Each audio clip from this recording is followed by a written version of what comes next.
یہ سب کچھ اس وقت ہو رہا ہے جب پاکستان خود ایک طرف افغانستان کے ساتھ جنگ میں مصروف ہے، دوسری طرف بھارت کے ساتھ کشیدگی جو ہے اس کے آثار نمایاں ہو رہے ہیں، لیکن اس کے باوجود پاکستان نے اپنی سفارتی قوت کو اتنی مضبوطی سے استعمال کیا کہ پوری دنیا کے لیے ایک مثال بنا۔ یہاں سب سے دلچسپ بات یہ ہے کہ ایران نے پاکستان پر جو اعتماد کیا ہے اس کی نظیر بھی شاید کہیں اور ملے، موجودہ حالات میں تو نہیں، کیونکہ جب امریکہ نے ایران پہ اپنے حملے تیز کیے، ٹرمپ نے دھمکی دی کہ ایران کو پتھر کے دور میں واپس لے جائیں گے، تو ایران نے اپنے سب سے اہم بحری راستے آبنائے ہرمز پر پابندی ہٹانے سے انکار کر دیا۔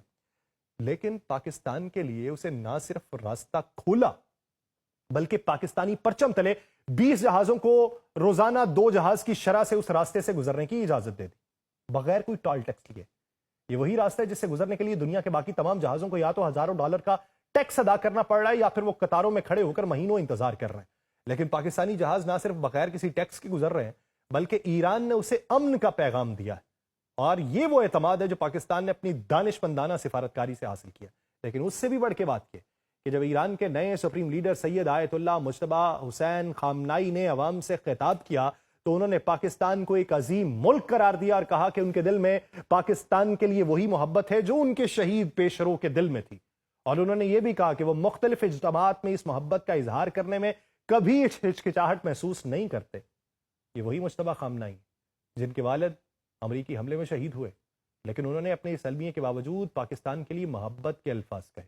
یہ کوئی معمولی بات نہیں ہے، کیونکہ یہ ظاہر کرتا ہے کہ پاکستان نے نہ صرف ایران کی حکومت کا دل جیتا بلکہ اس کے عوام کا بھی دل جیتا ہے۔ اور جب آپ تہران کے ولی اثر اسکوائر کی طرف دیکھیں گے تو آپ کو وہاں بھی وہی منظر نظر آئے گا جہاں ہزاروں ایرانی عوام جو ہیں وہ بم کی دھمکیوں کے باوجود سڑکوں پر نکلے ہوئے ہیں، پاکستانی پرچم لہراتے ہوئے پاکستان شکریہ کے نعرے لگاتے ہیں، اور بینرز پہ لکھا ہوتا ہے کہ ایرانی عوام پاکستانی عوام کی محبت کو کبھی نہیں بھولیں گے۔ تو یہ وہی عوام ہے جو امریکہ اور اسرائیل کے حملوں سے تباہ ہو رہے ہیں، جن کے گھر بمباری سے تباہ ہو رہے ہیں، جن کے بچے اسپتالوں میں دم توڑ رہے ہیں، لیکن پھر بھی وہ پاکستان کے لیے محبت کے الفاظ کہہ رہے ہیں۔ تو یہ وہ مقام ہے جہاں پاکستان کی خارجہ پالیسی کا اصل کمال سامنے آتا ہے۔ اب آتے ہیں ان ٹھوس اقدامات کی طرف جو پاکستان نے ایران کے لیے کیے ہیں، جو شاید آپ کو کہیں اور دیکھنے کو نہیں ملیں گے، کیونکہ جب ایران پہ حملے ہو رہے تھے تو پاکستان واحد ملک تھا جس نے نہ صرف ان حملوں کی مذمت کی بلکہ ایران کے ساتھ اپنی سرحدوں پر مشترکہ فوری رد عمل کی فورسز جو تھی، جوائنٹ ریپڈ ری ایکشن فورسز، وہاں پہ بھی قائم کرنے کا اعلان کیا۔ یہ فورسز دہشت گرد گروہوں کی سرگرمیوں پر نظر رکھنے کے لیے بنائی گئی ہے جو دونوں ممالک کے خلاف کام کر رہے تھے۔ اس کے علاوہ پاکستان نے ایران کے ساتھ گیس پائپ لائن منصوبے کو جلد از جلد مکمل کرنے کا بھی عزم کا اعادہ کیا ہے کہ اگر صورتحال بہتر ہوئی تو یہ پورا ہوگا۔ دونوں ممالک کے درمیان دو طرفہ تجارت کو بڑھانے پر بھی اتفاق کی وعدے ہوئے ہیں۔ یہ وہ اقدامات ہیں جو یہ ظاہر کرتے ہیں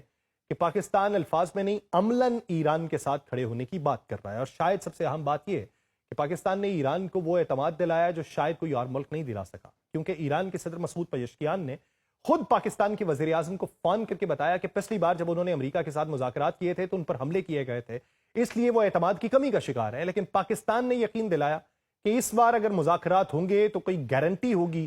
تو ایران کو مذاکرات کی میز پر لانے میں کامیابی ہی ملے گی، اور یہ وہ اعتماد ہے جو صرف ایک سچا دوست دے سکتا ہے، اور ایران نے اس اعتماد کو قبول کیا۔ جب آپ یہ سب کچھ دیکھیں گے تو آپ کو سمجھ آئے گی کہ کیوں ایرانی عوام آج رشت کے اس اجتماع میں پاکستانی پرچم لہرا رہے ہیں اور علامہ اقبال کا شعر پڑھ رہے ہیں، کیونکہ انہوں نے محسوس کیا کہ پاکستان اس وقت وہ واحد ملک ہے جس نے ان کے ساتھ وہ بھائی چارہ کیا ہے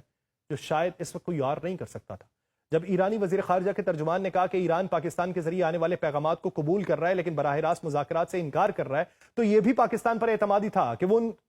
پیغامات کو صحیح طریقے سے پہنچائے گا، اور یہی وہ مقام ہے جہاں پاکستان نے ثابت کیا ہے کہ خطے کا وہ سب سے بڑا سفارتکار ہے۔ تو یوں مجموعی طور پہ سمجھیے کہ یہ وہی پاکستان ہے جسے کبھی لوگ پگڑی پہنے ایٹم بم والا ملک کہہ کے مذاق اڑایا کرتے تھے، لیکن آج وہی پاکستان دنیا کی دو بڑی طاقتوں کے درمیان کھڑا ہو کر انہیں مذاکرات کی میز پہ لا رہا ہے۔ وہی پاکستان جس کی معیشت کبھی تباہی کے کنارے پر تھی، آج اس کی سفارتی قوت کی وجہ سے پوری دنیا اس کی طرف دیکھ رہی۔